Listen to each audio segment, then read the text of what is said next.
Bueno, hay mucho más ¿Qué le para pareció? agregar. ¿Le gustó el video? Sí, a mí me gustó el video, lo que no me gusta son las maniobras que se hacen con esta sociedad offshore, ¿no? Porque yo le quiero recordar una cosa, es decir, hay una evasión, hay mucha preocupación en el mundo por el tema de la evasión impositiva. Porque ¿qué están empezando a hacer las grandes empresas, las multinacionales? Hace mucho en realidad lo están haciendo. Y por eso la preocupación de las offshore es que en vez de pagar los impuestos, colocan sus dineros en sociedades offshore, y lo que se empieza a ver es que incluso los países centrales se están descapitalizando. ¿Por qué? Porque no recaudan impuestos. Entonces ahí se presenta un problema. Cuando uno no recauda impuestos, ese es el problema de la evasión y la ilusión, ¿no? La ilusión es una forma. Por eso no recaudan técnica impuestos. Mirá lo que está pasando en Londres. Ahí está a nuestras espaldas. Exactamente. Mirá, Vamos a ver. Ahí tenés lo que está pasando en Londres. Ahí están los paraguas alusivos al primer ministro Cameron, de donde la gente está absolutamente indignada, haciendo una movilización, una manifestación, una marcha, para que se vaya. Para que se vaya. Para que se vaya, por tener una sociedad offshore. Que se vaya. Y en Islandia pasó lo mismo, o sea, terminó renunciando el primer ministro de Islandia justamente por las cuentas offshore. Usted sabe una cosa, había una apuesta en internet para ver quién era el primer presidente que renunciaba por el escándalo offshore. Vamos a ver quién es el primer presidente que renuncia. Ya renunció Islandia. Y bueno, vamos a ver bueno, Cameron ya intentó explicarlo. Bueno, pero parece que a los ingleses, lo que es lógico, no les alcanza. Yo creo que independientemente de si Cameron ganó o no ganó plata, lo que a los ingleses les debe parecer, como me parece que nos parece a todos, que es moralmente inaceptable. Sí. Entonces, si vos sos primer ministro, vamos a hablar del primer ministro de Londres. Si vos sos primer ministro de un país, no podés tener conductas moralmente reprochables. Porque si no, ¿con qué autoridad moral vos le decís a un ciudadano que haga lo que tiene que hacer? Si vos no lo haces. Sí, hay cosas que es como la historia del determinados países no te disculpan. No te disculpan. Es como la historia de padres e hijos. Hay que pregonar con el ejemplo. ¿Cómo le vas a decir a tu hijo que estudie si vos sos un vago y no vas a trabajar? Pero además hay una cuestión del Estado, digamos, ¿no? Del sentido del Estado, que es el Estado se sostiene, las obras públicas se sostienen, el gasto social en los países centrales se sostiene con impuestos. Y si se evaden impuestos, se está atentando contra toda esta red social y esta red económica que son las que mantienen a las economías. Es decir, si no se paga impuestos, ese es el gran dilema, digamos, además del dilema moral. Si no se paga impuestos, se derrumba la economía de un país. Entonces, si nosotros le decimos a los ciudadanos, y ahí voy a lo que usted dice, a los ciudadanos, como cabezas políticas, le decimos, usted tiene que pagar impuestos, hay que recaudar, bueno, lo primero que tiene que hacer un político o un gran empresario argentino es pagar impuestos. Y eso es también lo que está en debate, además del debate moral, el sostenimiento de la economía de los países, que es mucho más grande. Vamos a volver a ver lo que está pasando en Londres, porque es realmente muy pero muy importante. Porque esta cuestión de los Panama Papers, ahí estamos. Vivo desde Londres y miren ustedes, allí están los ingleses, está lloviendo. Hay una anécdota de José María Muñoz, que estaba transmitiendo un partido internacional, estaba no me acuerdo dónde, y dijo, porque también estaba lloviendo, y en Argentina le cuentan que estaba lloviendo, y dijo, el mal tiempo es generalizado. Bueno, el mal tiempo en este caso también es generalizado porque está lloviendo en Londres, o por lo menos ahí aparecen algunos paraguas, ¿no? Bueno, quizás a lo mejor son alusivos. Ahí está la gente reunida pidiendo la renuncia de Cameron. ¿Usted pasó para mostrarme el Vine a verlo a usted nada más, a escucharlo a usted. No, por favor. Mire, yo le voy a contar una cosa, porque nosotros hablábamos de lo que son los impuestos y la importancia de pagar impuestos. Sí, señor. Usted sabe que una de las primeras medidas que tomó el gobierno fue justamente al contrario, es eliminarle las retenciones al sector agropecuario y a la industria, digamos, ¿no? A la industria y a la minería. Bien. Bueno, obviamente que eso tuvo un costo fiscal para el Estado, ¿no? Es decir, cuando uno elimina impuestos, recauda menos. Y por otro lado, el Estado, uno de los argumentos del gobierno hoy, a la hora de eliminar puestos de trabajo, es justamente el de ahorrar plata. ¿no? Bien. Por un lado, elimina impuestos, ¿no? Que es la quita de las retenciones. Y por otro lado, en paralelo, lo que hace es, digamos, eliminar puestos de trabajo para supuestamente achicar el gasto del Estado. Vamos a ver qué diferencia que hay o qué diferencia hubo entre la eliminación de impuestos y lo que se supone que se va a ahorrar el Estado por la eliminación de puestos de trabajo. Mire, yo le voy a decir, es interesante desde el punto de vista de la cantidad de millones. El agro va a obtener ingresos adicionales. Estoy hablando de las grandes exportadoras, en realidad, porque sí, las grandes beneficiarias de la quita de las retenciones, en el caso agrícola, son las exportadoras, que son 5 o 6 empresas. Sí. Después, obviamente, también... Y los grandes terratenientes. Los grandes terratenientes. Los pequeños agricultores y los medianos se benefician muy poco.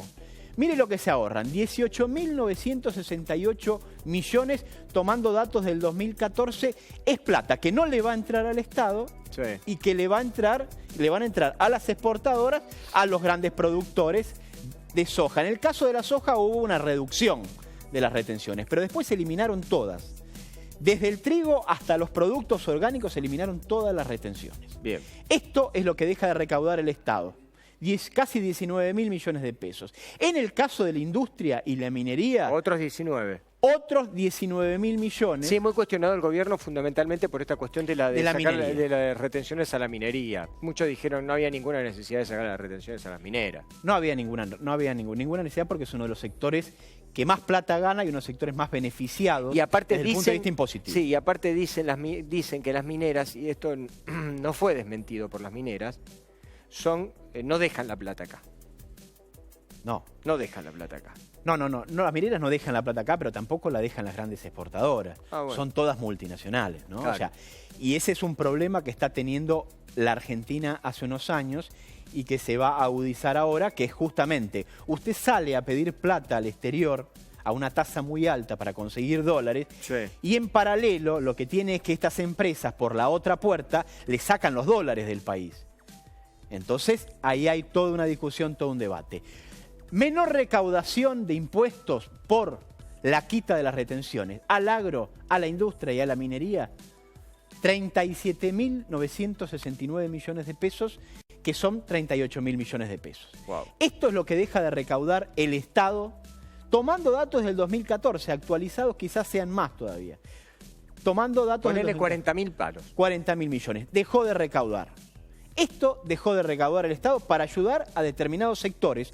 Sectores que tienen una característica. Suelen ser sectores concentrados. Es decir, en el caso de la minería puntualmente son todas multinacionales, empresas muy grandes, todas ellas extranjeras. Particularmente hay una canadiense, hay varias mineras. Sí. Tienen muchísimas críticas en el caso de la minería porque desde el punto de vista del impacto ambiental están siendo muy criticadas, sobre todo en el interior del país. Hay un doble juego con la minería, porque la minería genera empleos de muy buen nivel, muy bien pagos. Pero en paralelo lo que ocurre es que tiene un impacto ambiental muy fuerte. En otros países hay muchos más requisitos para justamente hacer explotaciones mineras. En la Argentina, históricamente, particularmente desde la convertibilidad, se cambió todo el sistema impositivo, se le dio un sistema muy privilegiado a las compañías mineras y en paralelo se liberaron prácticamente, todos los controles y las mineras tienen muchos menos controles que en otros países. Pero bueno, esto es lo que yo lo quería mostrar, ¿no? O sea, para que la gente sepa qué implica la quita de las retenciones, porque se habla de la quita de las retenciones, y en general no se sabe el impacto económico que tiene. Piense en su casa, ¿no? Vamos a hacer este ejercicio. Piense en su casa qué lugar necesitaría usted para poder colocar en su casa 38.000 millones de pesos. Yo creo que no le alcanza ni un departamento de 3 ambientes, ni uno de 4, ni uno de 5.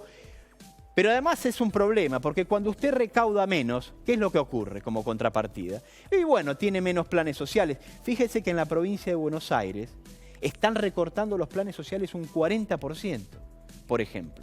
O sea, a ver, si entendimos todos. Usted lo que nos está diciendo, Beristain, es que por un lado, el gobierno recorta porque dice que no le alcanza el dinero que está bien, probable porque producto del gasto mayor que hizo el gobierno anterior. Esto también lo dice el gobierno. Que, digamos, cada cual después querrá, evaluará si es cierto o no, pero si el gobierno lo está diciendo, bueno, en fin, tendrá sus razones. Pero lo que usted está diciendo es que si en realidad le hubiesen seguido cobrando el impuesto a estos mismos sectores, bueno, probablemente muchas de las medidas que tomó el gobierno restrictivas no las hubiera tenido que tomar. Exactamente. O hubiera habido una quita o una baja de retenciones progresiva en la medida en que uno va mejorando la recaudación en otro aspecto. Ahora, fue muy brusco. Lo grave de todo esto es que está bien que yo justifico muchas cosas, recortes de planes sociales, recortes de personal, diciendo que no hay plata. Pero en paralelo lo que hago es beneficiar a muchos sectores. El caso de la minera quizás sea un caso elocuente, digamos.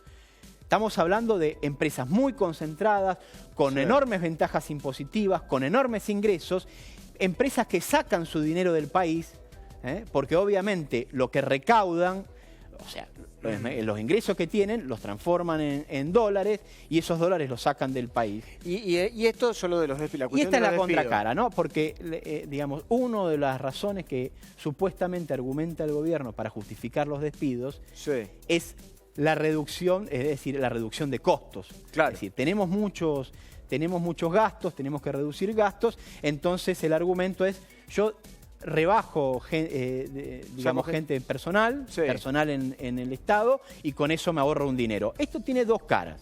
Una cara, que estos 10.000 empleos eliminados no muestran los nuevos ingresantes. Porque cuando yo ingreso a o me hago cargo de un gobierno, ¿qué hago? Pongo gente de mi confianza, con lo cual, digamos, son 10.000 empleos eliminados del Estado. Pero no sabemos por cuántos empleos nuevos se reemplazan. Por cuántos empleos nuevos se reemplazan. O sea que ya el tema de la reducción de costos está en duda. Y la otra duda es el impacto real que tienen. O sea, estamos hablando, en el caso de los empleados públicos, el salario promedio, ¿no? O sea, tiene salarios más altos y salarios más bajos. Es de 14.000 pesos. Y en muchos casos, la gran mayoría, lo dice el propio gobierno, se trata de locaciones de servicio. ¿Qué se trata? ¿Qué es locaciones de servicio? Bueno, es despido, es empleo negro encubierto. Usted es como si estuviera ofreciendo un servicio, no estuviera trabajando para el Estado. Bueno, 14.000 pesos el promedio. Ahora, ¿cuánto es el ahorro que supuestamente obtiene el gobierno sin incluir los nuevos empleados, ¿no? Bueno, 1.600 millones de pesos. 1.680 millones de pesos. Ahora, cuando pasemos a la otra placa, que es la que viene ahora, lo que vamos a ver si está por ahí la tercera placa, lo que vamos a ver es la relación entre la reducción de impuestos, es decir, el gobierno redujo, quitó las retenciones al agro, a la minería, a la industria, y tuvo un costo por eso. El costo por la eliminación de las retenciones para el Estado fue de 38.000 millones de pesos. El ahorro por despidos de empleados fue de 1.680 millones de pesos. Claro, todavía tiene un déficit de 36.000 millones de pesos por el tema de la... En esta ecuación, ¿no? Tiene un déficit de más de 36.000 millones. Pero al campo había que ayudarlo. Sí, y bueno, el problema es que al campo... Porque el campo le da de comer a la Argentina. El campo es el que... Sí, bueno, pero ese es un argumento. Bueno, ¿cómo es un argumento? Todo el mundo dice lo mismo, que el campo, si no fuera por el campo estaríamos fundidos. El campo en definitiva, ha tenido muy buenos ingresos en los últimos años, a pesar de las retenciones. Lo que se tendría que haber hecho es una política distinta, más progresiva. ¿Por qué? Porque esta gente que está acá, que no tiene más empleo, le va a costar mucho insertarse en un nuevo empleo. Esta gente no va a consumir. Esta gente no va a comprar juguetes, esta gente no va a comprar en la calle. Usted sabe, por ejemplo... Lo que pasa es que yo era lo que decía hoy a la mañana, y perdóneme que insista sobre esto, porque lo que pasa es que si uno no machaca, digo, mire, si uno no machaca, la cosa queda por el camino. Como me decía un vecino anoche mientras paseaba el perro. Está bien que los metan a todos en cana. ¿Está bien que los metan a todos en cana? Deme la mano. Está bien que los metan a todos en cana. Pero mi vecino me decía, mientras paseaba el perro, el ovejero alemán, ¿cuándo me van a devolver la que se llevaron? ¿cuándo me van a devolver los políticos a lo largo de 30 años, todos los sospechados de corrupción, todos los que fueron a los juicios, no sé, la tarjeta, la Banelco, los que eran ministros en la época de Alfonsín, innombrables, la verdad, impresentables, que no pueden, ya se ocultaban cuando eran ministros, dejaron de ser ministros y se siguieron ocultando, porque no pueden ni dar la cara en la sociedad. En la época de Menem, lo que vino después, el bochorno de la época de la Rúa, los kirchneristas que ahora están desfilando. ¿Cuándo van a devolverla? ¿Me contesta eso? Porque usted sabe de eso. ¿Sabe lo que pasa, Dib? Que hay un problema. Bueno, ya si arrancamos así, no me va a contestar lo que quiero que me diga. En la política y en la economía hay un problema, que es que cuando generalizamos y metemos a todos los gatos en la misma bolsa, se corren dos riesgos. Uno, que no se investigue nada, por un lado. No sé lo que me quiere decir. Y por otro lado, lo que ocurre también es que todas las cosas que nos están pasando nos pasan por el frente, es decir, sí. Hoy, ¿cuál es la preocupación de la gente? Yo le digo cuál es la preocupación. ¿Usted me puede contestar lo que me preguntó mi vecino, sin dar tanta vuelta? Lo que digo es ¿cuándo van a devolver la que se llevaron, Beristain? Nunca. No la van a devolver nunca. Bueno, no la van a devolver nunca, pero lo que hay que tener en cuenta es lo que nos está pasando por el frente. Es decir, nos pasa por el frente de la casa y muchas veces no lo vemos. Se me estaba acabando el aire. Y muchas veces no lo vemos. Es que se toman medidas que permanentemente nos están perjudicando. Yo le digo, ¿sabe por qué se lo digo así desde ese punto de vista? Porque yo estoy en el mismo lugar del que está del otro lado. Es decir, tengo un sueldo fijo, hoy por hoy tengo un ingreso fijo y por otra parte todo me aumenta. A mí me preocupa, no digo que lo otro no me preocupa mucho, pero me preocupa empezar a ver, este tipo de cosas me preocupa. Cuando lo que se hace por un lado es quitarle impuestos a uno, y por otro lado, quitarle el trabajo a otros, esas cosas particularmente me preocupan.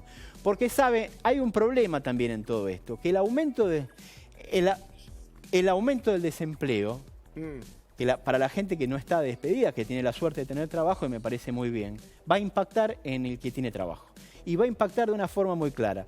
Cuando uno está trabajando, hay muchos que van a tener 2 personas afuera en la calle. Sí, queriendo hacer el mismo trabajo por la mitad. Por mucha menos plata. Chau. Un gusto, Dib, y está en su mejor momento. No, por favor, usted es muy amable. Vino bárbaro, vino impecable, eso sí.